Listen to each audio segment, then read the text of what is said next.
मेरा नाम जसवीर है। ये कहानी मेरी धी सीरत ਅਤੇ ਉਸ ਦੀ ਜ਼ਿੰਦਗੀ ਤੇ ਹੈ। मैं पंजाब ਦੇ ਇੱਕ ਛੋਟੇ ਜਿਹੇ ਸ਼ਹਿਰ ਦੀ ਰਹਿਣ ਵਾਲੀ ਹਾਂ। ਜਦੋਂ ਮੈਂ ਵਿਧਵਾ ਹੋਈ ਤਾਂ ਮੇਰੇ ਮਾਪੇ ਨੇ ਮੇਰਾ ਦੂਜਾ ਵਿਆਹ ਕਰ ਦਿੱਤਾ, ਇੱਕ ਇਸ ਤਰ੍ਹਾਂ ਦੇ ਆਦਮੀ ਨਾਲ ਜਿਸ ਦਾ ਪਹਿਲਾਂ ਤੋਂ ਹੀ ਇੱਕ ਮੁੰਡਾ ਸੀ। ਮੇਰੇ ਕੋਲ ਇੱਕ ਕੁੜੀ ਸੀ। ਹੁਣ ਮੇਰਾ ਮੁੰਡਾ ਤੇ ਕੁੜੀ ਇੱਕ ਕਮਰੇ ਵਿੱਚ ਸੌਂਦੇ ਸਨ, ਪਰ ਸਵੇਰ ਹੁੰਦੇ ਹੀ ਮੇਰੀ ਧੀ ਬੈੱਡ ਦੀ ਚਾਦਰ ਹਰ ਰੋਜ਼ ਬਦਲ ਦਿੰਦੀ ਸੀ। ਫਿਰ ਮੇਰੇ ਤੋਂ ਚੋਰੀ ਚਾਦਰ ਧੋਂਦੀ ਅਤੇ ਖੁਦ ਨਹਾਉਣ ਲਈ ਚਲੀ ਜਾਂਦੀ, ਤੇ ਕਈ ਵਾਰ ਤਾਂ ਮੇਰੀ ਧੀ ਬੇਹੋਸ਼ ਵੀ ਹੋ ਜਾਂਦੀ ਸੀ।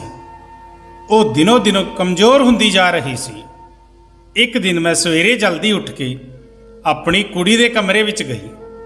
ਅੱਗੇ ਦੇ ਹਾਲਾਤ ਵੇਖ ਕੇ ਮੈਂ ਸ਼ਰਮ ਨਾਲ ਪਾਣੀ ਹੋ ਗਈ। ਦਿਲ ਤੋਂ ਇੱਕ ਹੀ ਦੁਆ ਨਿਕਲੀ, ਹੇ ਰੱਬਾ, ਇੱਦਾਂ ਦਾ ਸਮਾਂ ਕਿਸੇ ਵੀ ਮਾਂ-ਬਾਪ ਨੂੰ ਨਾ ਦਿਖਾਵੇ, ਕਿਉਂਕਿ ਉੱਥੇ ਮੇਰੀ ਧੀ ਤੇ ਮੁੰਡਾ। ਮੈਂ ਵਿਆਹ ਤੋਂ 2 ਸਾਲ ਬਾਅਦ ਹੀ ਵਿਧਵਾ ਹੋ ਗਈ ਸੀ। ਉਸ ਸਮੇਂ ਮੇਰੀ ਉਮਰ 18 ਸਾਲ ਦੀ ਸੀ, ਕਿਉਂਕਿ ਮੇਰੇ ਮਾਂ-ਬਾਪ ਨੇ ਮੇਰਾ ਵਿਆਹ 16 ਸਾਲ ਦੀ ਉਮਰ ਵਿੱਚ ਕਰ ਦਿੱਤਾ ਸੀ। ਮੈਂ ਆਪਣੇ ਮਾਂ-ਬਾਪ ਦੀ ਇਕੱਲੀ ਧੀ ਸੀ, ਪਰ ਮੈਨੂੰ ਲੱਗਦਾ ਸੀ ਕਿ ਮੈਂ ਆਪਣੇ ਮਾਂ-ਬਾਪ ਤੇ ਬਹੁਤ ਵੱਡਾ ਬੋਝ ਸੀ, ਜਿਵੇਂ ਮੈਂ ਉਹਨਾਂ ਦੀ ਧੀ ਹੀ ਨਹੀਂ ਸੀ।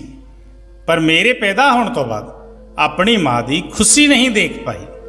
ਮੇਰੇ ਪਿਤਾ ਜੀ ਨੂੰ ਮੁੰਡੇ ਦੀ ਬਹੁਤ ਚਾਹਤ ਸੀ, ਇਸ ਲਈ ਉਹ ਮੈਨੂੰ ਨਾਪਸੰਦ ਕਰਦੇ ਸਨ ਅਤੇ ਮੇਰੇ ਤੋਂ ਹਮੇਸ਼ਾ ਅਲੱਗ ਰਹਿੰਦੇ ਸਨ। ਮੈਨੂੰ ਦਿਲ ਤੋਂ ਪਿਆਰ ਨਹੀਂ ਕਰਦੇ ਸਨ। ਉਹ ਮੈਨੂੰ ਆਪਣਾ ਮੰਨਦੇ ਹੀ ਨਹੀਂ ਸਨ ਅਤੇ ਮੈਨੂੰ ਗੁੱਸਾ ਕਰਦੇ ਸਨ। ਕੁਝ ਖਾਨਦਾਨੀ ਨਿਯਮਾਂ ਕਾਰਨ ਮੇਰੇ ਪਿਤਾ ਜੀ ਦੂਜਾ ਵਿਆਹ ਵੀ ਨਹੀਂ ਕਰ ਸਕੇ। ਇਸ ਕਰਕੇ ਉਹ ਮੇਰੇ ਨਾਲ ਨਫ਼ਰਤ ਕਰਦੇ, ਹਰ ਸਮੇਂ ਮੇਰੇ ਨਾਲ ਗੁੱਸੇ ਨਾਲ ਗੱਲ ਕਰਦੇ ਸਨ। ਇਸੇ ਕਾਰਨ ਉਹਨਾਂ ਨੇ ਮੇਰਾ ਵਿਆਹ ਵੀ ਜਲਦੀ ਕਰ ਦਿੱਤਾ। ਮੇਰਾ ਪਤੀ ਸਰਕਾਰੀ ਸਕੂਲ ਵਿੱਚ ਅਧਿਆਪਕ ਸੀ। ਸਾਡੀ ਇੱਕ 3 ਸਾਲ ਦੀ ਕੁੜੀ ਸੀ। ਇੱਕ ਦਿਨ ਸਕੂਲੋਂ ਆਉਂਦੇ ਸਮੇਂ ਰਸਤੇ ਵਿੱਚ ਉਹਨਾਂ ਦਾ ਐਕਸੀਡੈਂਟ ਹੋ ਗਿਆ ਅਤੇ ਮੌਕੇ ਤੇ ਹੀ ਉਹਨਾਂ ਦੀ ਮੌਤ ਹੋ ਗਈ। ਉਹ ਵੀ ਮੇਰਾ ਸਾਥ ਛੱਡ ਕੇ ਚਲੇ ਗਏ। ਉਹ ਦਿਨ ਵੀ ਮੇਰੇ ਲਈ ਕਿਸੇ ਕਿਆਮਤ ਤੋਂ ਘੱਟ ਨਹੀਂ ਸੀ। ਮੇਰੇ ਤੇ ਤਾਂ ਮੁਸ਼ਕਲਾਂ ਦੇ ਪਹਾੜ ਹੀ ਟੁੱਟ ਗਏ। ਕੁਝ ਦਿਨ ਬੀਤਣ ਤੋਂ ਬਾਅਦ ਮੇਰੇ ਸੱਸ ਸਹੁਰੇ ਨੇ ਮੈਨੂੰ ਮੇਰੇ ਮਾਂ-ਬਾਪ ਤੇ ਘਰ ਭੇਜ ਦਿੱਤਾ। ਸ਼ਾਇਦ ਉਹਨਾਂ ਤੇ ਵੀ ਮੈਂ ਬੋਝ ਸੀ। ਉਹ ਵੀ ਮੈਨੂੰ ਚੰਗਾ ਨਹੀਂ ਸਮਝਦੇ ਸੀ। ਉਹਨਾਂ ਦੇ ਖਿਆਲ ਵਿੱਚ ਮੈਂ ਇੱਕ ਮਨਹੂਸ ਧੀ ਸੀ, ਜਿਵੇਂ ਮੈਂ ਹੀ ਉਹਨਾਂ ਦੇ ਮੁੰਡੇ ਨੂੰ ਮਾਰ ਦਿੱਤਾ ਹੋਵੇ। ਫਿਰ ਮੈਂ ਚੁੱਪਚਾਪ ਆਪਣੇ ਬਾਪ ਦੇ ਘਰ ਆ ਗਈ। ਮੇਰੇ ਮਾਂ-ਬਾਪ ਵੀ ਮੈਨੂੰ ਬਹੁਤ ਸਮਝਦੇ ਸਨ। ਮੈਂ ਆਪਣੀ ਧੀ ਨੂੰ ਸੀਨੇ ਨਾਲ ਲਾ ਕੇ ਇਕੱਲੀ ਬਹੁਤ ਰੋਂਦੀ ਸੀ। ਕੁਝ ਦਿਨਾਂ ਬਾਅਦ ਫਿਰ ਮੇਰੇ ਮਾਂ-ਬਾਪ ਨੇ ਮੇਰਾ ਦੂਜਾ ਵਿਆਹ ਕਰ ਦਿੱਤਾ, ਇੱਕ ਐਦਾਂ ਦੇ ਆਦਮੀ ਨਾਲ ਜਿਸ ਦਾ ਪਹਿਲਾਂ ਤੋਂ ਹੀ ਇੱਕ ਮੁੰਡਾ ਸੀ ਅਤੇ ਮੇਰੇ ਕੋਲ ਇੱਕ ਕੁੜੀ ਸੀ। ਅਸੀਂ ਦੋਨੇ ਇੱਕੋ ਜਿਹੇ ਸੀ, ਇਸ ਲਈ ਸਾਡਾ ਵਿਆਹ ਹੋ ਗਿਆ। ਨਹੀਂ ਤਾਂ ਮੇਰੇ ਲਈ ਵਧੀਆ ਰਿਸ਼ਤੇ ਵੀ ਨਹੀਂ ਆਉਂਦੇ ਸਨ। ਉਸ ਦਾ ਮੁੰਡਾ ਮੇਰੀ ਕੁੜੀ ਨਾਲੋਂ 1 ਸਾਲ ਛੋਟਾ ਸੀ। ਉਸ ਦਾ ਨਾਂ ਰਮਨ ਸੀ ਅਤੇ ਮੇਰੀ ਕੁੜੀ ਦਾ ਨਾਂ ਜੋਤੀ ਸੀ। ਅਸੀਂ ਸਾਰੇ ਇਕੱਠੇ ਰਹਿਣ ਲੱਗੇ ਅਤੇ ਸਮਾਂ ਇਸੇ ਤਰ੍ਹਾਂ ਲੰਘਦਾ ਗਿਆ। ਦੇਖਦੇ ਦੇਖਦੇ ਜੋਤੀ 16 ਸਾਲ ਦੀ ਹੋ ਗਈ ਅਤੇ ਰਮਨ 15 ਸਾਲ ਦਾ। ਉਦੋਂ ਉਸ ਦੇ ਪਿਤਾ ਜੀ ਦੀ ਮੌਤ ਹੋ ਗਈ। ਉਹ ਵੀ ਇਸ ਦੁਨੀਆ ਤੋਂ ਚਲੇ ਗਏ। ਮਤਲਬ ਮੇਰੇ ਦੂਸਰੇ ਪਤੀ, ਉਹਨਾਂ ਦੀ ਹਮੇਸ਼ਾ ਹੀ ਸਿਹਤ ਖਰਾਬ ਰਹਿੰਦੀ ਸੀ। ਅਲੱਗ-ਅਲੱਗ ਬਿਮਾਰੀਆਂ ਨੇ ਉਹਨੂੰ ਘੇਰ ਰੱਖਿਆ ਸੀ, ਪਰ ਉਹਨਾਂ ਦੀ ਬਿਮਾਰੀਆਂ ਨਾਲ ਜਿਵੇਂ ਜੀਵਨ ਗੁਜ਼ਰ ਰਿਹਾ ਸੀ। ਪਰ ਉਹਨਾਂ ਦੇ ਜਾਣ ਤੋਂ ਬਾਅਦ ਜਿਵੇਂ ਘਰ ਦੀ ਰੌਣਕ ਹੀ ਉੱਡ ਗਈ। ਸਾਡਾ ਆਪਣਾ ਮਕਾਨ ਸੀ, ਇਸ ਲਈ ਕਿਰਾਏ ਦੀ ਕੋਈ ਚਿੰਤਾ ਨਹੀਂ ਸੀ ਅਤੇ ਮੇਰੇ ਘਰ ਵਿੱਚ ਹੀ ਇੱਕ ਛੋਟੀ ਜਿਹੀ ਕਰਿਆਨੇ ਦੀ ਦੁਕਾਨ ਸੀ। ਇੱਕ ਦਿਨ ਜਦੋਂ ਅਸੀਂ ਸੋ ਰਹੇ ਸੀ ਤਾਂ ਅਚਾਨਕ ਬਹੁਤ ਜ਼ੋਰ ਦੀ ਆਵਾਜ਼ ਆਈ। ਮੇਰਾ ਤਾਂ ਦਿਲ ਬੈਠ ਗਿਆ। ਮੈਂ ਬਹੁਤ ਘਬਰਾ ਗਈ ਸੀ ਅਤੇ ਡਰ ਵੀ ਗਈ ਸੀ। ਮੈਂ ਦੇਖਿਆ ਇਹ ਆਵਾਜ਼ ਤਾਂ ਰਮਨ ਦੇ ਕਮਰੇ ਵਿੱਚੋਂ ਆਈ ਹੈ। ਮੈਂ ਉਹਦੇ ਕਮਰੇ ਵੱਲ ਭੱਜੀ। ਮੈਂ ਉੱਥੇ ਜਾ ਕੇ ਦੇਖਿਆ ਤਾਂ ਮੈਂ ਦੇਖਦੇ ਹੀ ਹੈਰਾਨ ਹੋ ਗਈ, ਕਿਉਂਕਿ ਕਮਰੇ ਦੀ ਛੱਤ ਡਿੱਗ ਗਈ। ਇਹ ਦੇਖ ਕੇ ਮੈਂ ਘਬਰਾ ਗਈ। ਮੈਨੂੰ ਡਰ ਸੀ ਕਿ ਕਿਤੇ ਰਮਨ ਛੱਤ ਦੇ ਥੱਲੇ ਤਾਂ ਨਹੀਂ ਦਬ ਗਿਆ। ਜਦੋਂ ਮੈਂ ਕੋਲ ਗਈ, ਮੈਂ ਦੇਖਿਆ ਰਮਨ ਉੱਥੇ ਨਹੀਂ ਸੀ। ਉਹ ਬਾਥਰੂਮ ਜਾਣ ਲਈ ਉੱਠਿਆ ਹੋਣਾ, ਤਾਂ ਹੀ ਉਸ ਦੀ ਜਾਨ ਬਚ ਗਈ, ਕਿਉਂਕਿ ਉਸ ਦੇ ਕਮਰੇ ਦੀ ਹੀ ਛੱਤ ਡਿੱਗੀ ਸੀ। ਮੈਂ ਰੱਬ ਦਾ ਸ਼ੁਕਰਾਨਾ ਕੀਤਾ ਕਿ ਇਹ ਤਾਂ ਵਧੀਆ ਹੋਇਆ ਕਿ ਰਮਨ ਨੂੰ ਕੋਈ ਸ਼ੱਟ ਨਹੀਂ ਲੱਗੀ। ਜੇ ਉਸ ਨੂੰ ਕੁਝ ਹੋ ਜਾਂਦਾ ਤਾਂ ਮੈਂ ਉਸ ਦੇ ਸਵਰਗਵਾਸੀ ਪਿਤਾ ਨੂੰ ਕੀ ਮੂੰਹ ਦਿਖਾਉਂਦੀ। ਹੁਣ ਸਾਡੇ ਕੋਲ ਇੰਨੇ ਪੈਸੇ ਵੀ ਨਹੀਂ ਸਨ ਕਿ ਇਹ ਛੱਤ ਦੁਬਾਰਾ ਬਣਵਾ ਲੈਂਦੇ। ਕਮਰਾ ਤਾਂ ਕਬਾੜ ਬਣ ਗਿਆ ਸੀ। ਪੂਰੀ ਛੱਤ ਡਿੱਗ ਚੁੱਕੀ ਸੀ। ਅਸੀਂ ਉਸ ਨੂੰ ਉਸ ਦੇ ਹਾਲ ਤੇ ਹੀ ਛੱਡ ਦਿੱਤਾ। ਉਸ ਤੋਂ ਬਾਅਦ ਮੈਂ ਆਪਣੇ ਲਈ ਆਪਣਾ ਬਿਸਤਰ ਰਸੋਈ ਵਿੱਚ ਲਗਾ ਲਿਆ ਅਤੇ ਕਮਰੇ ਵਿੱਚ ਦੋਨੇ ਬੱਚਿਆਂ ਨੂੰ ਸੌਣ ਲਈ ਕਿਹਾ, ਕਿਉਂਕਿ ਬਾਹਰ ਤਾਂ ਬਹੁਤ ਠੰਡ ਸੀ ਅਤੇ ਬਾਹਰ ਕੋਈ ਸੋ ਵੀ ਨਹੀਂ ਸਕਦਾ ਸੀ। ਕਮਰੇ ਵਿੱਚ ਇੱਕ ਬੈੱਡ ਤੇ ਇੱਕ ਚਟਾਈ ਸੀ। ਦੋ ਲੋਕ ਵੀ ਮੁਸ਼ਕਿਲ ਨਾਲ ਸੌ ਪਾਉਂਦੇ ਸਨ। ਹੁਣ ਉਹ ਦੋਨੇ ਇੱਕ ਕਮਰੇ ਵਿੱਚ ਸੌਂਦੇ ਸੀ। ਮਜਬੂਰੀ ਸੀ, ਕੀ ਕਰ ਸਕਦੇ ਸੀ। ਇੱਕ ਕਮਰੇ ਵਿੱਚ ਦੁਕਾਨ ਸੀ ਅਤੇ ਮੇਰੇ ਪਤੀ ਨੇ ਘਰ ਵਿੱਚ 3 ਕਮਰੇ ਹੀ ਬਣਵਾਏ ਸਨ।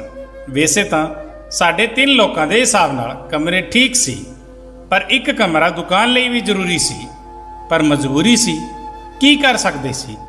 ਗੁਜ਼ਾਰਾ ਤਾਂ ਕਰਨਾ ਹੀ ਸੀ। ਇੱਕ ਦਿਨ ਮੇਰਾ ਮੁੰਡਾ ਮੇਰੀ ਕੁੜੀ ਨਾਲ ਕਮਰੇ ਵਿੱਚ ਸੋਇਆ ਤਾਂ ਸਵੇਰੇ ਕੁਝ ਇਦਾਂ ਦਾ ਹੋਇਆ ਕਿ ਮੈਂ ਹੈਰਾਨ ਰਹਿ ਗਈ। ਰਮਨ ਸਵੇਰੇ ਨਾਸ਼ਤਾ ਕਰਨ ਲਈ ਬੈਠ ਗਿਆ, ਜਦੋਂ ਕਿ ਜੋਤੀ ਹਾਲੇ ਤੱਕ ਸੋ ਰਹੀ ਸੀ। ਉਹ ਇੰਨੀ ਦੇਰ ਤੱਕ ਨਹੀਂ ਸੌਂਦੀ ਸੀ, ਪਰ ਉਹ ਅੱਜ ਇੰਨੀ ਦੇਰ ਤੱਕ ਕਿਉਂ ਸੋ ਰਹੀ ਸੀ। ਉਸ ਦੀ ਆਦਤ ਸੀ ਕਿ ਉਹ ਸਵੇਰੇ ਜਲਦੀ ਉੱਠ ਜਾਂਦੀ ਸੀ। ਮੈਂ ਉਸ ਨੂੰ ਆਵਾਜ਼ ਵੀ ਦਿੱਤੀ, ਪਰ ਉਹ ਉੱਠ ਨਹੀਂ ਰਹੀ ਸੀ।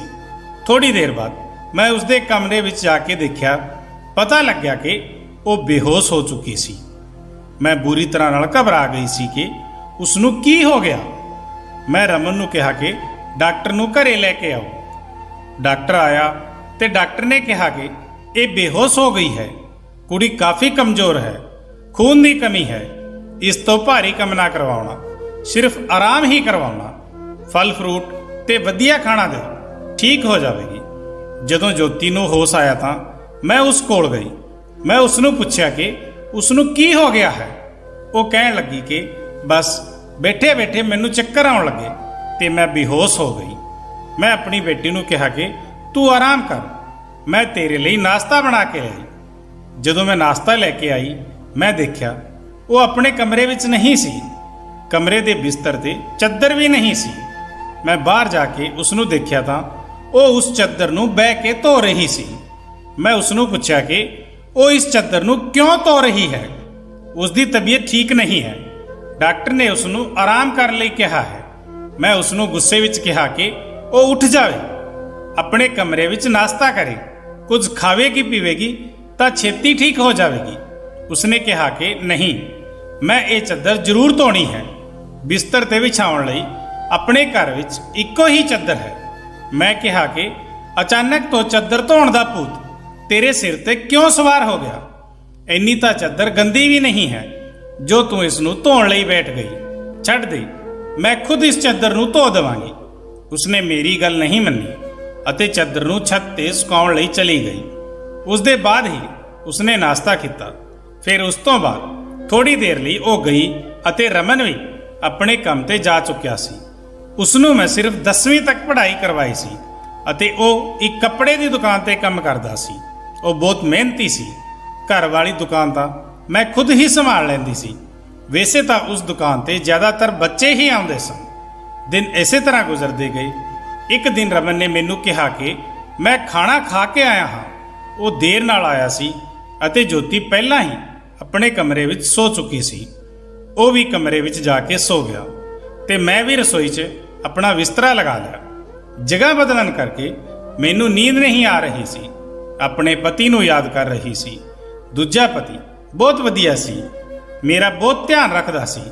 ਉਸਨੇ ਕਦੇ ਵੀ ਮੈਨੂੰ ਪਹਿਲੇ ਵਿਆਹ ਦਾ ਤਾਨਾ ਨਹੀਂ ਦਿੱਤਾ ਸੀ। ਮੇਰੀ ਧੀ ਨੂੰ ਆਪਣੀ ਧੀ ਸਮਝਦਾ ਸੀ। ਮੈਂ ਕਦੇ ਵੀ ਰਮਨ ਨੂੰ ਨਹੀਂ ਦੱਸਿਆ ਸੀ ਕਿ ਉਹ ਮੇਰਾ ਸੌਤੇਲਾ ਬੇਟਾ ਹੈ। ਉਸਨੇ ਵੀ ਮੇਰੇ ਤੋਂ ਆਪਣੇ ਹਿੱਸੇ ਦਾ ਪਿਆਰ ਲੈ ਲਿਆ ਸੀ।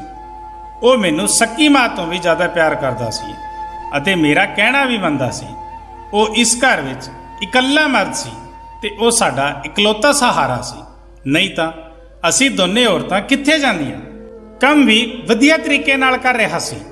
ਮੈਂ ਉਸ ਨੂੰ ਕਿਹਾ ਵੀ ਸੀ ਕਿ ਉਹ ਆਪਣੀ ਪੜ੍ਹਾਈ ਕਰ ਲਵੇ, ਕਿਉਂਕਿ ਉਸ ਦੇ ਕੋਲ ਵਧੀਆ ਡਿਗਰੀ ਹੋਵੇਗੀ ਤਾਂ ਉਸ ਨੂੰ ਵਧੀਆ ਨੌਕਰੀ ਵੀ ਮਿਲ ਜਾਵੇਗੀ। ਉਹ ਮੇਰੀ ਗੱਲ ਮੰਨ ਲੈਂਦਾ ਸੀ। ਸਵੇਰੇ ਫਿਰ ਤੋਂ ਕੁਝ ਇੱਦਾਂ ਹੋਇਆ ਕਿ मैं हैरान रह गई। ਜੋਤੀ ਫਿਰ ਤੋਂ ਬੇਹੋਸ਼ ਹੋ ਚੁੱਕੀ ਸੀ ਤੇ ਇਸ ਵਾਰ ਤਾਂ ਉਸ ਦੀ ਸ਼ਕਲ ਦੇਖ ਕੇ ਇਸ ਤਰ੍ਹਾਂ ਲੱਗ ਰਿਹਾ ਸੀ ਕਿ ਉਸ ਦੇ ਜਿਸਮ ਦਾ ਸਾਰਾ ਖੂਨ ਹੀ ਖਿੱਚ ਲਿਆ ਗਿਆ ਹੋਵੇ। ਬਿਲਕੁਲ ਪੀਲੀ ਪੈ ਗਈ ਸੀ। ਫਿਰ ਡਾਕਟਰ ਨੂੰ ਬੁਲਾਇਆ। ਡਾਕਟਰ ਨੇ ਪਹਿਲਾਂ ਵਾਲੀ ਗੱਲ ਕਹੀ ਕਿ ਮੈਂ ਆਰਾਮ ਕਰਨ ਲਈ ਕਿਹਾ ਸੀ, ਇਸ ਨੂੰ ਖਾਣੇ ਵਿੱਚ ਕੀ ਦਿੱਤਾ ਸੀ ਤੁਸੀਂ? ਮੈਂ ਉਹਨਾਂ ਨੂੰ ਸਾਰੀ ਗੱਲ ਦੱਸੀ ਕਿ ਦਾਲ ਸਬਜ਼ੀ ਖਵਾਈ ਸੀ ਤੇ ਫਲ ਵੀ ਦਿੱਤੇ ਸਨ ਤੇ ਪੂਰਾ ਦਿਨ ਕੋਈ ਕੰਮ ਨਹੀਂ ਕਰਵਾਇਆ ਸੀ। ਤਾਂ ਡਾਕਟਰ ਨੇ ਕਿਹਾ ਕਿ ਇਹ ਫਿਰ ਤੋਂ ਇੰਨੀ ਕਮਜ਼ੋਰ ਕਿਵੇਂ ਹੋ ਗਈ? ਤੁਸੀਂ ਇਸ ਗੱਲ ਨੂੰ ਸੀਰੀਅਸ ਲਓ, ਨਹੀਂ ਤਾਂ ਤੁਹਾਡੀ ਬੇਟੀ ਦੀ ਜਾਨ ਨੂੰ ਵੀ ਖਤਰਾ ਹੋ ਸਕਦਾ ਹੈ, ਕਿਉਂਕਿ ਇਸ ਤਰ੍ਹਾਂ ਅਚਾਨਕ ਬੇਹੋਸ਼ ਹੋ ਜਾਣਾ ਅਤੇ ਕਈ ਘੰਟੇ ਤੱਕ ਬੇਹੋਸ਼ ਰਹਿਣਾ ਕੋਈ ਮਾਮੂਲੀ ਗੱਲ ਨਹੀਂ ਹੈ। ਡਾਕਟਰ ਨੇ ਸਾਰੀ ਗੱਲ ਸਖਤੀ ਨਾਲ ਦੱਸੀ। ਕੁਝ ਦੇਰ ਬਾਅਦ ਉਹ ਚਲੇ ਗਏ। ਫਿਰ ਜਦੋਂ ਜੋਤੀ ਨੂੰ ਹੋਸ਼ ਆਇਆ ਤਾਂ ਮੈਂ ਉਸ ਨੂੰ ਕਿਹਾ ਕਿ ਜੇ ਤੂੰ ਫਿਰ ਤੋਂ ਕੋਈ ਕੰਮ ਕੀਤਾ ਤਾਂ ਮੇਰੇ ਤੋਂ ਬੁਰਾ ਕੋਈ ਨਹੀਂ ਹੋਵੇਗਾ। ਥੋੜੀ ਦੇਰ ਬਾਅਦ ਜਦੋਂ ਮੈਂ ਉਸ ਦੇ ਕਮਰੇ ਵਿੱਚ ਦੁਬਾਰਾ ਗਈ, ਮੈਂ ਦੇਖ ਕੇ ਹੈਰਾਨ ਹੋ ਗਈ ਕਿ ਉਹ ਕੀ ਕਰ ਰਹੀ ਹੈ। ਉਹ ਫਿਰ ਤੋਂ ਬੈੱਡ ਦੀ ਚਾਦਰ ਧੋ ਰਹੀ ਸੀ। ਇਸ ਵਾਰ ਤਾਂ ਮੈਂ, ਕਿਉਂਕਿ ਉਹ ਜੋ ਕੁਝ ਵੀ ਕਰ ਰਹੀ ਸੀ ਮਾਮੂਲੀ ਨਹੀਂ ਸੀ, ਉਹ ਬੇਹੋਸ਼ੀ ਤੋਂ ਉੱਠ ਕੇ ਚਾਦਰ ਨੂੰ ਧੋਣਾ ਸ਼ੁਰੂ ਕਰ ਦਿੰਦੀ ਸੀ। ਇਹ ਸਾਰਾ ਕੁਝ ਕੀ ਹੋ ਰਿਹਾ ਸੀ? ਇਹ ਸਭ ਕੁਝ ਕਿਉਂ ਕਰ ਰਹੀ ਸੀ? ਜਦੋਂ ਤੋਂ ਮੇਰੇ ਬੇਟੇ ਨੇ ਉਸ ਦੇ ਕਮਰੇ ਵਿੱਚ ਸੌਣਾ ਸ਼ੁਰੂ ਕਰ ਦਿੱਤਾ ਸੀ, ਉਦੋਂ ਤੋਂ ਹੀ ਉਹ ਐਵੇਂ ਕਰ ਰਹੀ ਸੀ ਅਤੇ ਬੇਹੋਸ਼ ਵੀ ਉਸੇ ਸਮੇਂ ਤੋਂ ਹੀ ਹੋ ਰਹੀ ਸੀ। ਰਮਨ ਉਸ ਲਈ ਹੈ ਤਾਂ ਸੋਤੇਲਾ ਹੀ ਭਰਾ, ਪਰ ਬਚਪਨ ਤੋਂ ਹੀ ਦੋਨੇ ਇਕੱਠੇ ਵੱਡੇ ਹੋਏ ਹਨ। ਉਹਨਾਂ ਦੋਨਾਂ ਵਿੱਚ ਤਾਂ ਸਕੇ ਭਾਈ ਭੈਣ ਜਿੰਨਾ ਪਿਆਰ ਸੀ। ਫਿਰ ਐਦਾਂ ਕੀ ਹੋ ਰਿਹਾ ਸੀ ਕਿ ਮੇਰੀ ਬੇਟੀ ਦੀ ਤਬੀਅਤ ਦਿਨੋਂ ਦਿਨ ਖਰਾਬ ਹੁੰਦੀ ਜਾ ਰਹੀ ਸੀ। ਮੈਂ ਰੋਂਦੀ ਤੇ ਸੋਚਦੀ ਰਹਿੰਦੀ, ਇਹ ਸਭ ਕੀ ਹੋ ਰਿਹਾ ਹੈ? ਇੱਕ ਔਰਤ ਉਦੋਂ ਕਮਜ਼ੋਰ ਹੁੰਦੀ ਹੈ ਜਦੋਂ ਉਹ ਬੱਚਾ ਪੈਦਾ ਕਰਦੀ ਹੈ। ਉਸ ਅੰਦਰ ਬਿਲਕੁਲ ਤਾਕਤ ਨਹੀਂ ਰਹਿੰਦੀ। ਪਰ ਜੇ ਜਵਾਨ ਕੁੜੀਆਂ ਬੇਹੋਸ਼ ਹੋਣ ਲੱਗੇ ਤਾਂ ਇਹ ਕੋਈ ਮਾਮੂਲੀ ਗੱਲ ਨਹੀਂ। ਦੂਜੇ ਦਿਨ ਚਾਦਰ ਧੋ ਕੇ ਛੱਤ ਤੇ ਸੁਕਾਈ। ਉਹ ਆਲੇ ਦੁਆਲੇ ਵੀ ਦੇਖ ਰਹੀ ਸੀ, ਜਿਵੇਂ ਮੈਂ ਉਸ ਨੂੰ ਦੇਖਿਆ ਤਾਂ ਨਹੀਂ। ਮੈਂ ਰਸੋਈ ਦੀ ਖਿੜਕੀ ਤੋਂ ਇਹ ਸਭ ਕੁਝ ਦੇਖ ਰਹੀ ਸੀ। ਮੈਂ ਉਸ ਨੂੰ ਅਹਿਸਾਸ ਨਹੀਂ ਹੋਣ ਦਿੱਤਾ ਕਿ ਮੈਂ ਉਸ ਨੂੰ ਦੇਖ ਰਹੀ ਹਾਂ। ਪਰ ਮੇਰੀ ਬੇਟੀ ਕਰ ਕੀ ਰਹੀ ਸੀ? ਉਹ ਫਿਰ ਬਿਸਤਰ ਤੇ ਆ ਕੇ ਲੇਟ ਗਈ ਅਤੇ ਉਸਨੇ ਆਪਣੇ ਉੱਪਰ ਵਾਲੀ ਚਾਦਰ ਲੈ ਲਈ ਤਾਂ ਕਿ ਮੈਨੂੰ ਕੁਝ ਪਤਾ ਨਾ ਲੱਗੇ ਥੱਲੇ ਵਾਲੀ ਚਾਦਰ ਹੈ ਜਾਂ ਨਹੀਂ। ਇਹ ਮੈਨੂੰ ਪਤਾ ਨਹੀਂ ਸੀ। ਮੈਂ ਉਸ ਨੂੰ ਨਾਸ਼ਤਾ ਕਰਵਾਇਆ ਅਤੇ ਦਵਾਈ ਦਿੱਤੀ। ਦੁਕਾਨ ਵਧੀਆ ਨਹੀਂ ਚੱਲ ਰਹੀ ਸੀ। ਸਾਡੀ ਦੁਕਾਨ ਤੇ ਕੋਈ ਵੱਡਾ ਗਾਹਕ ਨਹੀਂ ਹੁੰਦਾ ਸੀ। ਸਿਰਫ ਬੱਚੇ ਹੀ ਟੌਫੀਆਂ ਆਦਿ ਲੈਣ ਆਉਂਦੇ ਸਨ, ਜੋ 5-10 ਰੁਪਏ ਦੇ ਕੇ ਚਲੇ ਜਾਂਦੇ ਸਨ। ਇਸ ਤਰ੍ਹਾਂ ਤਾਂ ਕੰਮ ਨਹੀਂ ਚੱਲਣ ਵਾਲਾ ਸੀ। ਮੈਂ ਬਹੁਤ ਪਰੇਸ਼ਾਨ ਸੀ। ਇਹ ਗੱਲ ਮੈਂ ਆਪਣੇ ਬੱਚਿਆਂ ਨੂੰ ਨਹੀਂ ਦੱਸੀ। ਰਮਨ ਨੂੰ ਵੀ ਕੁਝ ਨਹੀਂ ਦੱਸਿਆ, ਕਿਉਂਕਿ ਉਹ ਪਹਿਲਾਂ ਤੋਂ ਹੀ ਨੌਕਰੀ ਕਰ ਰਿਹਾ ਸੀ। ਜੇ ਉਸ ਨੂੰ ਇਹ ਗੱਲ ਦੱਸ ਦਿੰਦੀ ਤਾਂ ਉਹ ਹੋਰ ਵੀ ਪਰੇਸ਼ਾਨ ਹੋ ਜਾਂਦਾ। ਪਰ ਮੈਂ ਖੁਦ ਬਹੁਤ ਪਰੇਸ਼ਾਨ ਹੋ ਗਈ ਸੀ। ਉੱਤੋਂ ਡਾਕਟਰ ਨੇ ਕਿਹਾ ਸੀ ਕਿ ਬੇਟੀ ਨੂੰ ਵਧੀਆ ਚੀਜ਼ਾਂ ਦਿਓ, ਪਰ ਘਰ ਵਿੱਚ ਤਾਂ ਦਾਲ ਰੋਟੀ ਦੇ ਪੈਸੇ ਵੀ ਪੂਰੇ ਨਹੀਂ ਹੋ ਰਹੇ ਸਨ। ਘਰ ਦਾ ਖਰਚਾ ਕੱਢਣਾ ਬਹੁਤ ਮੁਸ਼ਕਿਲ ਹੋ ਰਿਹਾ ਸੀ। ਪਰ ਇੱਕ ਦਿਨ ਕੁਝ ਬਹੁਤ ਅਜੀਬ ਹੋਇਆ। ਮੈਂ ਆਪਣੇ ਬੇਟੇ ਰਮਨ ਅਤੇ ਜੋਤੀ ਨੂੰ ਕੁਝ ਇੱਦਾਂ ਦੀਆਂ ਗੱਲਾਂ ਕਰਦੇ ਹੋਏ ਸੁਣਿਆ ਜਿਸ ਦੀ ਮੈਨੂੰ ਬਿਲਕੁਲ ਵੀ ਸਮਝ ਨਹੀਂ ਆਈ। ਮੇਰੇ ਬੇਟੇ ਨੇ ਕਿਹਾ ਕਿ ਤੂੰ ਤਾਂ ਹੁਣੇ ਤੋਂ ਹੀ ਆਪਣੀ ਤਬੀਅਤ ਖਰਾਬ ਕਰ ਲਈ ਹੈ। ਇਸ ਤਰ੍ਹਾਂ ਨਹੀਂ ਚੱਲੇਗਾ। ਜੇ ਤੈਨੂੰ ਇੰਨੀ ਪਰੇਸ਼ਾਨੀ ਹੋ ਰਹੀ ਹੈ ਫਿਰ ਆਪਾਂ ਇਹ ਸਭ ਨਹੀਂ ਕਰ ਸਕਦੇ। ਮੇਰੀ ਬੇਟੀ ਨੇ ਕਿਹਾ ਕਿ ਨਹੀਂ, ਮੈਂ ਇਹ ਕੰਮ ਕਰਨਾ ਹੈ। ਇਸ ਤਰ੍ਹਾਂ ਦੇ ਮੌਕੇ ਬਾਰ-ਬਾਰ ਨਹੀਂ ਮਿਲਦੇ ਤੇ ਮੈਨੂੰ ਕੀ ਪਤਾ ਸੀ ਕਿ ਮੇਰੇ ਨਾਲ ਇਹ ਸਭ ਕੁਝ ਹੋ ਜਾਵੇਗਾ। ਮੈਨੂੰ ਤਾਂ ਪਤਾ ਹੀ ਨਹੀਂ ਸੀ। ਮੇਰੇ ਅੰਦਰ ਇੰਨੀ ਤਾਕਤ ਨਹੀਂ ਹੈ। ਮੇਰੇ ਬੇਟੇ ਨੇ ਕਿਹਾ ਕਿ ਹੁਣ ਤਾਂ ਤੈਨੂੰ ਪਤਾ ਹੈ ਨਾ, ਮੈਂ ਤੇਰੀ ਜ਼ਿੰਦਗੀ ਨੂੰ ਖਤਰੇ ਵਿੱਚ ਨਹੀਂ ਪਾ ਸਕਦਾ। ਪਰ ਮੇਰੀ ਬੇਟੀ ਦਾ ਕਹਿਣਾ ਸੀ ਕਿ ਨਹੀਂ, ਸਿਰਫ 2-4 ਹਫ਼ਤੇ ਦੀ ਗੱਲ ਹੈ, ਉਸ ਦੇ ਬਾਅਦ ਇਹ ਮੌਕਾ ਨਹੀਂ ਮਿਲੇਗਾ। ਇਹ ਸਭ ਕੀ ਹੋ ਰਿਹਾ ਸੀ? ਮੈਨੂੰ ਕੁਝ ਸਮਝ ਨਹੀਂ ਆ ਰਹੀ ਸੀ।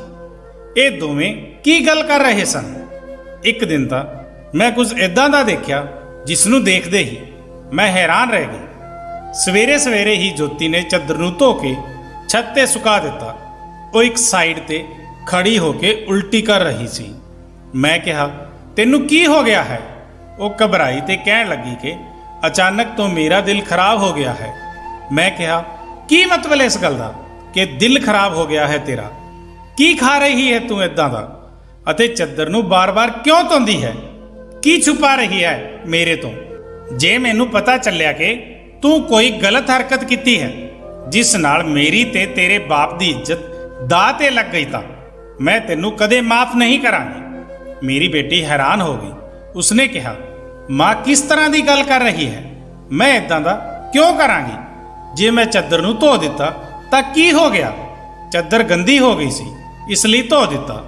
ਤੁਹਾਨੂੰ ਤਾਂ ਪਤਾ ਹੀ ਹੈ ਕਿ ਮੇਰੀ ਤਬੀਅਤ ਕਈ ਦਿਨਾਂ ਤੋਂ ਖਰਾਬ ਹੈ, ਤਾਂ ਦਵਾਈ ਖਾਣ ਦੀ ਵਜ੍ਹਾ ਕਰਕੇ ਮੇਰੇ ਪੇਟ ਵਿੱਚ ਖਰਾਬੀ ਹੋ ਰਹੀ ਸੀ।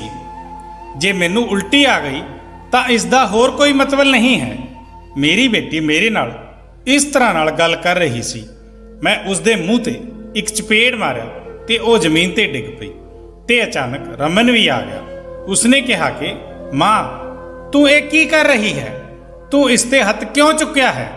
ਤਾਂ ਮੈਂ ਉਸ ਨੂੰ ਕਿਹਾ ਕਿ ਹਾਂ, ਮੈਂ ਇਸ ਨੂੰ ਮਾਰਿਆ ਹੈ, ਮੈਂ ਇਸ ਤੇ ਹੱਥ ਉਠਾਇਆ ਹੈ। ਇਹ ਮੈਨੂੰ ਬਹੁਤ ਪਹਿਲਾਂ ਹੀ ਕਰਨਾ ਚਾਹੀਦਾ ਸੀ, ਪਰ ਮੈਂ ਪੂਰੀ ਤਰ੍ਹਾਂ ਨਾਲ ਗੱਲ ਤੱਕ ਨਹੀਂ ਪਹੁੰਚੀ ਸੀ। ਜਿਸ ਦਿਨ ਮੈਨੂੰ ਪਤਾ ਚੱਲ ਗਿਆ ਤੁਹਾਡੇ ਦੋਨਾਂ ਬਾਰੇ, ਉਸ ਦਿਨ ਦੇਖਣਾ ਮੈਨੂੰ ਕੁਝ ਪਤਾ ਨਹੀਂ ਸੀ ਕਿ ਮੈਨੂੰ ਕੀ ਹੋ ਗਿਆ ਸੀ। ਮੇਰੇ ਦਿਲ ਵਿੱਚ ਜੋ ਗੱਲ ਆ ਰਹੀ ਸੀ ਮੈਂ ਬੋਲਦੀ ਜਾ ਰਹੀ ਸੀ, ਜਦ ਕਿ ਮੈਨੂੰ ਇਸ ਤਰ੍ਹਾਂ ਨਹੀਂ ਕਰਨਾ ਚਾਹੀਦਾ ਸੀ। ਰਾਤ ਨੂੰ ਅਚਾਨਕ ਮੇਰੀ ਅੱਖ ਖੁੱਲੀ।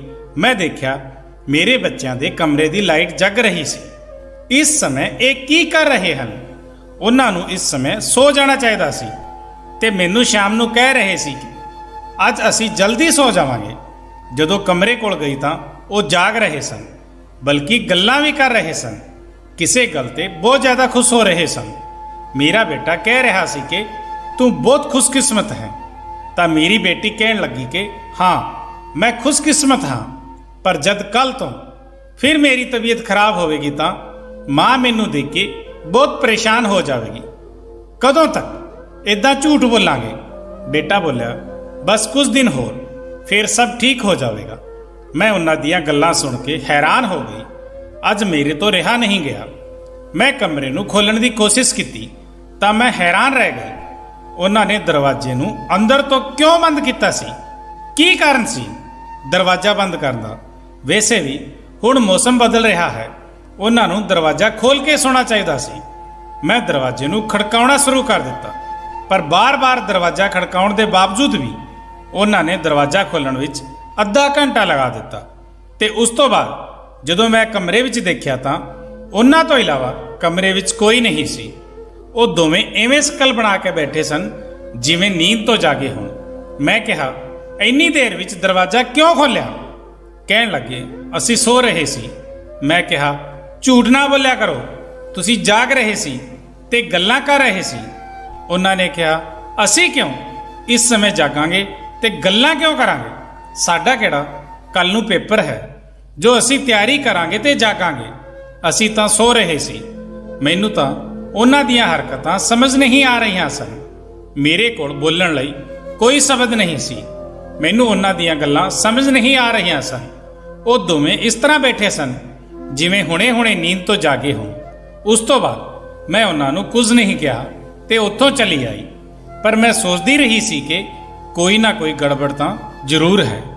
ਮੈਂ ਇੱਕ ਦਿਨ ਇਹ ਦੇਖ ਕੇ ਹੈਰਾਨ ਰਹਿ ਗਈ, ਮੇਰੀ ਬੇਟੀ ਦੇ ਬਾਂਹ ਤੇ ਨੀਲ ਦਾ ਨਿਸ਼ਾਨ ਵੀ ਸੀ। ਇਹ ਤਾਂ ਜ਼ਖਮ ਦੇ ਨਿਸ਼ਾਨ ਸੀ। ਸਮਝ ਨਹੀਂ ਆ ਰਿਹਾ ਸੀ ਕਿ ਉਸਦੇ ਕੀ ਲੱਗਿਆ ਸੀ। ਮੈਂ ਉਸ ਨੂੰ ਪੁੱਛਿਆ ਤਾਂ ਉਸਨੇ ਕਿਹਾ ਕਿ ਚਾਕੂ ਲੱਗਿਆ ਹੈ, ਪਰ ਚਾਕੂ ਉਂਗਲ ਤੇ ਲੱਗਦਾ ਹੈ, ਬਾਂਹ ਤੇ ਨਹੀਂ। ਮੇਰੀ ਬੇਟੀ ਕੋਈ ਨਾ ਕੋਈ ਗੱਲ ਇਦਾਂ ਦੀ ਸੀ ਜਿਹੜੀ ਮੇਰੇ ਤੋਂ ਲੁਕੋ ਰਹੀ ਸੀ। ਕਦੇ ਬੇਹੋਸ਼ ਹੋ ਜਾਂਦੀ, ਕਦੇ ਉਸਦੇ ਸਰੀਰ ਤੇ ਅਜੀਬ-ਅਜੀਬ ਤਰ੍ਹਾਂ ਦੇ ਨਿਸ਼ਾਨ ਹੁੰਦੇ ਤੇ ਕਦੇ ਉੱਠ ਕੇ ਆਪਣੇ ਬੈੱਡ ਦੀ ਚਾਦਰ ਧੋਣ ਲੱਗ ਜਾਂਦੀ ਸੀ। ਮੈਨੂੰ ਕਮਰੇ ਵਿੱਚ ਵੀ ਨਹੀਂ ਜਾਣ ਦਿੰਦੀ ਸੀ। ਮੇਰਾ ਦਿਮਾਗ ਜਿਸ ਸਾਈਡ ਜਾ ਰਿਹਾ ਸੀ ਮੈਂ ਵੈਸੇ ਸੋਚਣਾ ਨਹੀਂ ਚਾਹੁੰਦੀ ਸੀ। ਮੇਰੀ ਗਲਤੀ ਸੀ। ਮੈਂ ਅੱਗ ਤੇ ਪਾਣੀ ਨੂੰ ਕਿਉਂ ਇੱਕ ਨਾਲ ਰੱਖਿਆ? ਮੈਨੂੰ ਇਦਾਂ ਨਹੀਂ ਕਰਨਾ ਚਾਹੀਦਾ ਸੀ। ਮੈਂ ਸੋਚ ਲਿਆ ਸੀ ਕਿ ਮੈਨੂੰ ਕੀ ਕਰਨਾ ਹੈ। ਮੈਨੂੰ ਜਵਾਨ ਮੁੰਡਾ ਤੇ ਕੁੜੀ ਨੂੰ ਇਕੱਠੇ ਇੱਕ ਕਮਰੇ ਵਿੱਚ ਨਹੀਂ ਸੌਣ ਦੇਣਾ ਚਾਹੀਦਾ। ਗਲਤੀ ਤਾਂ ਮੇਰੀ ਹੀ ਸੀ। ਮੈਨੂੰ ਇਹਨਾਂ ਗੱਲਾਂ ਦਾ ਧਿਆਨ ਰੱਖਣਾ ਚਾਹੀਦਾ ਸੀ। ਰਮਨ ਹੈ ਤਾਂ ਜੋਤੀ ਦਾ ਸੋਤੇਲਾ ਭਰਾ। ਨੀਅਤ ਬਦਲਦੇ ਦੇਰ ਨਹੀਂ ਲੱਗਦੀ। ਜਵਾਨੀ ਦੀ ਇਸ ਉਮਰ ਵਿੱਚ ਬੱਚੇ ਬੁਰੀ ਸੰਗਤ ਵਿੱਚ ਪਏ ਹੀ ਜਾਂਦੇ ਹਨ। ਸਕਾ ਭਰਾ ਤਾਂ ਸਕਾ ਹੀ ਹੁੰਦਾ ਹੈ। ਤੇ ਸੋਤੇਲਾ ਸੋਤੇਲਾ ਹੀ।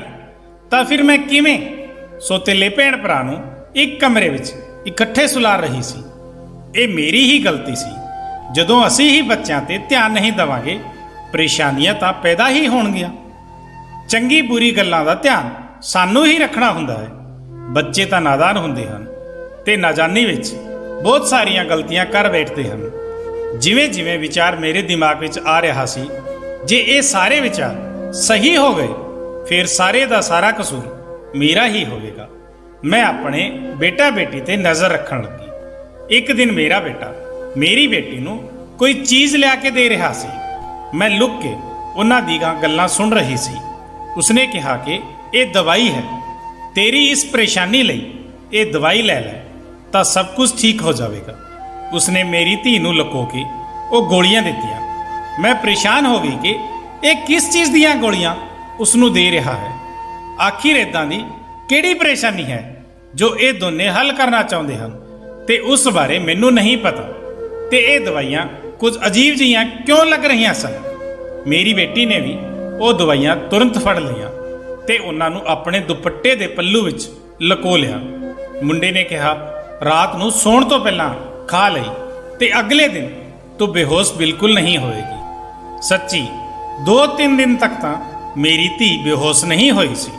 ਸ਼ਾਇਦ ਉਸ ਤੋਂ ਬਾਅਦ ਉਸ ਦੀ ਦਵਾਈ ਖਤਮ ਹੋ ਗਈ ਤੇ ਇੱਕ ਦਿਨ ਬਾਅਦ ਫਿਰ ਤੋਂ ਬੇਹੋਸ਼ ਹੋ ਗਈ। ਮੇਰਾ ਮੁੰਡਾ ਵੀ ਘਰ ਨਹੀਂ ਸੀ, ਇਸ ਲਈ ਮੈਂ ਅੱਜ ਫਾਇਦਾ ਉਠਾਉਣ ਬਾਰੇ ਸੋਚਿਆ। ਮੈਂ ਉਹ ਚੱਦਰ ਬਹੁਤ ਹੁਸ਼ਿਆਰੀ ਨਾਲ ਧੀ ਦੇ ਥੱਲਿਓਂ ਖਿੱਚ ਲਈ ਤੇ ਉਸ ਨੂੰ ਤਰੀਕੇ ਨਾਲ ਤੈਅ ਕਰਕੇ ਆਪਣੇ ਕਮਰੇ ਵਿੱਚ ਲੈ ਗਈ। ਮੈਂ ਖੋਲ੍ਹ ਕੇ ਦੇਖਣਾ ਸੀ ਕਿ ਇਸ ਤੇ ਇਦਾਂ ਦਾ ਕੀ ਲੱਗਿਆ ਹੁੰਦਾ ਹੈ ਜਿਸ ਦੀ ਵਜ੍ਹਾ ਨਾਲ ਮੇਰੀ ਧੀ ਸਵੇਰੇ ਉੱਠਦੇ ਹੀ ਇਸ ਨੂੰ ਧੋਣਾ ਸ਼ੁਰੂ ਕਰ ਦਿੰਦੀ ਸੀ। ਇੱਥੋਂ ਤੱਕ ਕਿ ਉਹ ਆਪਣੀ ਬਿਮਾਰੀ ਦਾ ਵੀ ਖਿਆਲ ਨਹੀਂ ਕਰਦੀ ਸੀ। ਜਦੋਂ ਮੈਂ ਚੱਦਰ ਨੂੰ ਖੋਲ੍ਹ ਕੇ ਦੇਖਿਆ ਤਾਂ ਪਹਿਲਾਂ ਤਾਂ ਮੈਨੂੰ ਕੁਝ ਨਜ਼ਰ ਨਹੀਂ ਆਇਆ, ਪਰ ਜਦੋਂ ਮੈਂ ਧਿਆਨ ਨਾਲ ਦੇਖਿਆ ਤਾਂ ਦੇਖ ਕੇ ਹੈਰਾਨ ਰਹਿ ਗਈ। ਉਸ ਚੱਦਰ ਤੇ ਸਫੇਦ ਵਾਲ ਸਨ। ਪੂਰੀ ਚੱਦਰ ਵਾਲਾਂ ਨਾਲ ਭਰੀ ਹੋਈ ਸੀ। ਮੈਨੂੰ ਸਮਝ ਨਹੀਂ ਆਈ ਕਿਸ ਚੀਜ਼ ਦੇ ਵਾਲ ਹਨ, ਕਿਉਂਕਿ ਇਹ ਵਾਲ ਬਿਲਕੁਲ ਸਫੇਦ ਤੇ ਛੋਟੇ-ਛੋਟੇ ਵਾਲ ਸਨ। ਮੈਂ ਹੈਰਾਨ ਹੋ ਗਈ, ਪਰ ਮੈਨੂੰ ਇਹ ਗੱਲ ਸਮਝ ਨਹੀਂ ਆਈ। ਮੈਂ ਸੋਚਦੀ ਰਹੀ, ਇਹ ਸਭ ਕੁਝ ਕੀ ਹੋ ਰਿਹਾ ਹੈ? ਮੈਂ ਮੁੰਡੇ ਤੇ ਕੁੜੀ ਦੀਆਂ ਹਰਕਤਾਂ ਤੇ ਨਜ਼ਰ ਰੱਖ ਰਹੀ ਸੀ, ਇਸ ਲਈ ਸਾਰਾ ਕੁਝ ਆਪਣੇ ਦਿਮਾਗ ਵਿੱਚ ਸੋਚ ਰਹੀ ਸੀ, ਪਰ ਕਿਸੇ ਨਤੀਜੇ ਤੇ ਨਹੀਂ ਪਹੁੰਚ ਸਕੀ। ਉਦੋਂ ਤੱਕ ਮੇਰੀ ਬੇਟੀ ਨੂੰ ਪਤਾ ਚੱਲ ਗਿਆ ਸੀ ਕਿ ਮੈਂ ਚੱਦਰ ਦੇਖ ਲਈ ਹੈ। ਉਹ ਮੇਰੇ ਕੋਲ ਆ ਕੇ ਬੈਠ ਗਈ ਤੇ ਕੁਝ ਅਜੀਬ ਜਿਹੀ ਘਬਰਾਈ ਹੋਈ ਨਜ਼ਰ ਆਉਣ ਲੱਗੀ। ਉਸ ਤੋਂ ਬਾਅਦ ਮੈਂ ਉਸ ਨੂੰ ਪੁੱਛ ਹੀ ਲਿਆ ਕਿ ਕੀ ਗੱਲ ਹੈ, ਕਿਉਂ ਪਰੇਸ਼ਾਨ ਲੱਗ ਰਹੀ ਹੈ? ਤਾਂ ਉਸਨੇ ਕਿਹਾ, ਮਾਂ ਚੱਦਰ ਕਿੱਥੇ ਹੈ? ਮੈਂ ਉਸ ਨੂੰ ਧੋ ਕੇ ਪਾ ਦਿੰਦੀ ਹਾਂ। ਇਹ ਕਹਿ ਕੇ ਜਾਣ ਲੱਗੀ ਤਾਂ ਮੈਂ ਉਸ ਦਾ ਹੱਥ ਫੜ ਕੇ ਉਸ ਨੂੰ ਰੋਕ ਲਿਆ ਤੇ ਮੈਂ ਕਿਹਾ ਕਿ ਮੈਂ ਸਭ ਕੁਝ ਦੇਖ ਚੁੱਕੀ ਹਾਂ। ਉਸ ਚੱਦਰ ਤੇ ਜੋ ਵੀ ਲੱਗਿਆ ਹੋਇਆ ਸੀ ਮੈਨੂੰ ਦੱਸ ਦੇ, ਇਹ ਸਭ ਕੁਝ ਕੀ ਹੈ? ਤੂੰ ਮੇਰੇ ਤੋਂ ਕੁਝ ਛੁਪਾ ਰਹੀ ਹੈ। ਇੰਨੇ ਦਿਨਾਂ ਤੋਂ ਮੈਂ ਪਰੇਸ਼ਾਨ ਹੋ ਗਈ ਹਾਂ। ਮੇਰੇ ਦਿਮਾਗ ਵਿੱਚ ਬੁਰੇ ਵਿਚਾਰ ਆ ਰਹੇ ਹਨ। ਮੇਰੀ ਧੀ ਮੇਰੇ ਕੋਲ ਆ ਕੇ ਬੈਠ ਗਈ। ਮੇਰੀ ਧੀ ਨੇ ਜੋ ਗੱਲ ਮੈਨੂੰ ਦੱਸੀ, ਮੇਰੇ ਕਦਮਾਂ ਹੇਠੋਂ ਜ਼ਮੀਨ ਨਿਕਲ ਗਈ। ਮੇਰੀ ਧੀ ਨੇ ਦੱਸਿਆ ਕਿ ਮਾਂ, ਜਿਵੇਂ ਤੂੰ ਸਮਝ ਰਹੀ ਹੈ ਉਦਾਂ ਦਾ ਕੁਝ ਵੀ ਨਹੀਂ ਹੈ। ਦਰਅਸਲ ਅਸੀਂ ਦੇਖ ਲਿਆ ਸੀ, ਇਸ ਘਰ ਦੇ ਹਾਲਾਤ ਵਧੀਆ ਨਹੀਂ ਚੱਲ ਰਹੇ ਸਨ। ਦੁਕਾਨ ਵੀ ਨਹੀਂ ਚੱਲ ਰਹੀ ਸੀ, ਭਾਈ ਵੀ ਕੁਝ ਜ਼ਿਆਦਾ ਪੈਸੇ ਨਹੀਂ ਕਮਾ ਰਹੇ ਸਨ, ਪਰ ਸਾਨੂੰ ਕੋਈ ਕੰਮ ਨਹੀਂ ਮਿਲ ਰਿਹਾ ਸੀ ਜੋ ਅਸੀਂ ਕਰ ਪਾਉਂਦੇ। ਫਿਰ ਭਾਈ ਦੇ ਦੋਸਤ ਨੇ ਉਸ ਨੂੰ ਇੱਕ ਕੰਮ ਦਿੱਤਾ। ਦਰਅਸਲ ਉਸਨੇ ਕੁਝ ਬਹੁਤ ਹੀ ਕੀਮਤੀ ਨਸਲ ਦੀਆਂ ਬਿੱਲੀਆਂ ਦੇ ਬੱਚੇ ਰੱਖੇ ਹੋਏ ਸਨ ਜੋ ਕਿ 3 ਤੋਂ 4 ਦੀ ਉਮਰ ਦੇ ਵਿੱਚ ਸਨ, ਪਰ ਉਹਨਾਂ ਨੂੰ ਸੰਭਾਲਣਾ ਉਸਦੇ ਵੱਸ ਤੋਂ ਬਾਹਰ ਸੀ। ਇਸ ਲਈ ਉਸਨੇ ਉਹਨਾਂ ਬੱਚਿਆਂ ਨੂੰ ਸੰਭਾਲਣ ਦਾ ਕੰਮ ਸਾਨੂੰ ਦੇ ਦਿੱਤਾ। ਉਸ ਕੰਮ ਦੇ ਬਹੁਤ ਸਾਰੇ ਪੈਸੇ ਦਿੱਤੇ। ਦਰਅਸਲ ਭਾਈ ਪੂਰਾ ਦਿਨ ਉੱਥੇ ਹੀ ਹੁੰਦਾ, ਪਰ ਰਾਤ ਨੂੰ ਭਾਈ ਨੂੰ ਆਰਾਮ ਵੀ ਕਰਨਾ ਹੁੰਦਾ ਸੀ। ਇਸ ਲਈ ਉਹਨਾਂ ਬਿੱਲੀਆਂ ਦੇ ਬੱਚਿਆਂ ਨੂੰ ਕਮਰੇ ਵਿੱਚ ਲੈ ਆਉਂਦੇ ਸੀ ਤੇ ਮੈਂ ਉਹਨਾਂ ਨੂੰ ਸੰਭਾਲ ਲੈਂਦੀ ਸੀ। ਉਹਨਾਂ ਦੇ ਵਾਲ ਹੀ ਸਵੇਰੇ ਚੱਦਰ ਤੇ ਲੱਗੇ ਹੁੰਦੇ ਸਨ, ਜਿਸ ਨੂੰ ਮੈਂ ਸਵੇਰੇ ਧੋ ਦਿੰਦੀ ਸੀ, ਕਿਉਂਕਿ ਮੈਨੂੰ ਪਤਾ ਸੀ ਕਿ ਤੁਹਾਨੂੰ ਇਸ ਤਰ੍ਹਾਂ ਦੀਆਂ ਚੀਜ਼ਾਂ ਚੰਗੀਆਂ ਨਹੀਂ ਲੱਗਦੀਆਂ ਤੇ ਅਸੀਂ ਤੁਹਾਨੂੰ ਇਹ ਸਭ ਕੁਝ ਦੱਸਣਾ ਨਹੀਂ ਚਾਹੁੰਦੇ ਸੀ ਕਿ ਅਸੀਂ ਇਹ ਕੰਮ ਕਰ ਰਹੇ ਹਾਂ। ਮੈਨੂੰ ਬਾਅਦ ਵਿੱਚ ਪਤਾ ਲੱਗਿਆ ਕਿ ਮੈਨੂੰ ਬਿੱਲੀ ਦੇ ਬੱਚਿਆਂ ਤੋਂ ਐਲਰਜੀ ਹੋ ਜਾਂਦੀ ਹੈ, ਜਿਸ ਦੀ ਵਜ੍ਹਾ ਨਾਲ ਮੈਂ ਸਵੇਰੇ ਬੇਹੋਸ਼ ਹੋ ਜਾਂਦੀ ਸੀ। ਭਾਈ ਨੇ ਜੋ ਦਵਾਈਆਂ ਲਿਆ ਕੇ ਦਿੱਤੀਆਂ ਸਨ ਉਹ ਵੀ ਇਸ ਚੀਜ਼ ਦੀਆਂ ਸਨ ਤਾਂ ਕਿ ਮੇਰੀ ਐਲਰਜੀ ਘਟ ਜਾਵੇ। ਮਾਂ ਭਾਈ ਦਾ ਉਹ ਦੋਸਤ ਬਹੁਤ ਅਮੀਰ ਹੈ, ਉਹ ਸਾਨੂੰ ਇਸ ਕੰਮ ਦੇ ਬਹੁਤ ਸਾਰੇ ਪੈਸੇ ਦੇ ਰਿਹਾ ਹੈ। ਉਹ ਸਾਨੂੰ ਇੱਕ ਦਿਨ ਦੇ 1000 ਰੁਪਏ ਦੇ ਰਿਹਾ ਸੀ ਤੇ ਅੱਜ ਉਹਨਾਂ ਬੱਚਿਆਂ ਦਾ ਸਾਡੇ ਘਰ ਆਖਰੀ ਦਿਨ ਸੀ, ਕਿਉਂਕਿ ਹੁਣ ਉਹ ਉਹਨਾਂ ਨੂੰ ਲੈ ਕੇ ਦੂਜੇ ਸ਼ਹਿਰ ਚਲਾ ਗਿਆ ਹੈ ਤੇ ਅਸੀਂ ਇੰਨੇ ਪੈਸੇ ਕਮਾ ਲਏ ਹਨ, ਆਪਾਂ ਉਸ ਕਮਰੇ ਦੀ ਛੱਤ ਬਣਵਾ ਸਕਦੇ ਹਾਂ ਤੇ ਘਰ ਦਾ ਕੁਝ ਰਾਸ਼ਨ ਵੀ ਲਿਆ ਸਕਦੇ ਹਾਂ। ਸਾਨੂੰ ਪਤਾ ਹੈ ਕਿ ਤੁਹਾਨੂੰ ਪਾਲਤੂ ਜਾਨਵਰ ਪਸੰਦ ਨਹੀਂ, ਇਸ ਲਈ ਅਸੀਂ ਤੁਹਾਨੂੰ ਇਹ ਗੱਲ ਨਹੀਂ ਦੱਸੀ, ਪਰ ਤੁਸੀਂ ਤਾਂ ਸਾਡੇ ਬਾਰੇ ਪਤਾ ਨਹੀਂ ਕੀ ਸੋਚ ਲਿਆ, ਸਾਡੇ ਉੱਪਰ ਸ਼ੱਕ ਕੀਤਾ। ਤੁਸੀਂ ਜੋ ਸਾਡੇ ਬਾਰੇ ਗੱਲ ਕੀਤੀ ਉਹ ਸਾਡੇ ਦਿਲ ਤੇ ਤੀਰ ਦੀ ਤਰ੍ਹਾਂ ਜਾ ਕੇ ਲੱਗਦੀ ਸੀ। ਮੈਂ ਜਾਣਦੀ ਹਾਂ ਕਿ ਉਹ ਮੇਰਾ ਸੌਤੇਲਾ ਭਾਈ ਹੈ, ਪਰ ਉਹ ਮੇਰੇ ਲਈ ਸਕੇ ਭਰਾਵਾਂ ਤੋਂ ਵੀ ਵੱਧ ਕੇ ਹੈ। ਉਸਨੇ ਹਮੇਸ਼ਾ ਸਾਡੇ ਬਾਰੇ ਸੋਚਿਆ ਹੈ, ਜਦ ਕਿ ਸੋਚਿਆ ਜਾਵੇ ਤਾਂ ਆਪਾਂ ਉਸਦੇ ਕੀ ਲੱਗਦੇ ਹਾਂ। ਉਸਦੇ ਪਿਤਾ ਇਸ ਦੁਨੀਆ ਤੋਂ ਜਾ ਚੁੱਕੇ ਹਨ, ਉਸਦੇ ਆਪਣੇ ਰਿਸ਼ਤੇਦਾਰ ਵੀ ਤਾਂ ਹਨ ਜੋ ਕਿ ਆਪਣੇ ਤੋਂ ਬਹੁਤ ਜ਼ਿਆਦਾ ਅਮੀਰ ਹਨ। ਉਹ ਉਹਨਾਂ ਨਾਲ ਜਾ ਕੇ ਵੀ ਰਹਿ ਸਕਦਾ ਹੈ, ਪਰ ਫਿਰ ਵੀ ਸਾਡੇ ਨਾਲ ਰਹਿੰਦਾ ਹੈ ਕਿਉਂਕਿ ਉਹ ਸਾਨੂੰ ਇਕੱਲਾ ਨਹੀਂ ਛੱਡਣਾ ਚਾਹੁੰਦਾ। ਉਸਨੇ ਹਮੇਸ਼ਾ ਮੈਨੂੰ ਸਕੀ ਭੈਣ ਹੀ ਮੰਨਿਆ ਹੈ। ਉਸਨੇ ਕਦੇ ਵੀ ਮੇਰੇ ਨਾਲ ਗਲਤ ਗੱਲ ਨਹੀਂ ਕੀਤੀ। ਉਹ ਹਮੇਸ਼ਾ ਮੇਰਾ ਸਾਥ ਦਿੰਦਾ ਹੈ, ਮੇਰੇ ਲਈ ਬਹੁਤ ਕੁਝ ਕਰਦਾ ਹੈ।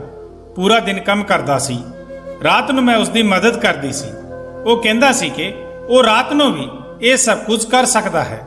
ਸਾਰਾ ਦਿਨ ਉਹ ਵਿਚਾਰਾ ਮਿਹਨਤ ਕਰਦਾ ਸੀ, ਇਸ ਲਈ ਮੈਂ ਉਸਨੂੰ ਕਿਹਾ, ਰਾਤ ਨੂੰ ਤੂੰ ਆਰਾਮ ਕਰਿਆ ਕਰ, ਬੱਚਿਆਂ ਨੂੰ ਮੈਂ ਦੇਖ ਲਵਾਂਗੀ। ਇਸ ਲਈ ਮੈਂ ਉਸਦੀ ਮਦਦ ਕਰ ਰਹੀ ਸੀ।